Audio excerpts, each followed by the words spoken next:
bon asalaamaaleykum askanu Sénégal asalaamaaleykum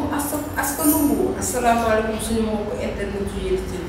yéen ñi nga xamante ne yéen a bëgg saxoo Yelli TV ñu ngeen di nuyu yéen ku ci nekk dina jox sa wàccuwaay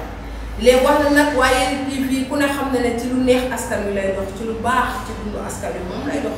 tey nag ñu indi leen beneen astuce waaye nag balaa may approfondir balaa may xaabaabal ci astuce boobu leen indi da ngeen di abonné suñu chaîne abonné leen ci Yelli TV bu fekkente ne vidéo bi nga xamante ne moom laa nar a dugal léegi neex na la sax na la bësal j'aime bu fekkente ne bëgg nga Yelli TV vidéo bu mu dugal nga daal di koy am directement boo duggee sa YouTube nga gis ko en premier da ngay bës cloche bi bu ko defee Yelli TV lépp lu mu publier rek da nga koy am ndax ñàkk koo vu daal wóoru waaw mi ngi noonu nag noonu la ñuy def di continuer daal di ñëw ci astuce bi ngeen indil astuce bi ngeen indil muy ngëneel baax ci askan wi baax ci dundu doomu aadama mooy lan li nga xamante ne moom mooy korosol am nañ ko suñu kër yi ana naka lañ koy jëfandikoo yomb na dangay daal di dagg li nga xamante ne mooy 10 feuilles ñu naan ko fukki xob soo ko daggee teg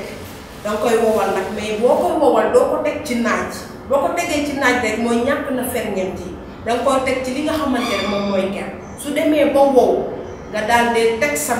marmite jël sa kaasu nekkeekaay natt ca ba muy 5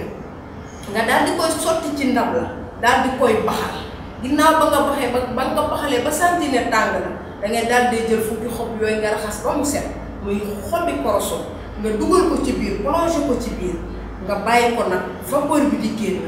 muy bax di bax ba nga sentir ne ndox mi wàññeeku na ba toll ci ñetti verre d'eau maanaam ñetti kaasu ndox bu ko defee nga daal di fay sa gaz loolu nga xamante ne mooy xobi korosol yàbbi na ci ndox mi am na ay ngëneel kañ am na ay ngëneel ndox moom ngay daal di jël di ko jëfandikoo 3 fois par jour nga di ko naan bu ko defee di nga mucc ci li nga xamante ne moom mooy cancer bu fekkente ne amoon nga trace cancer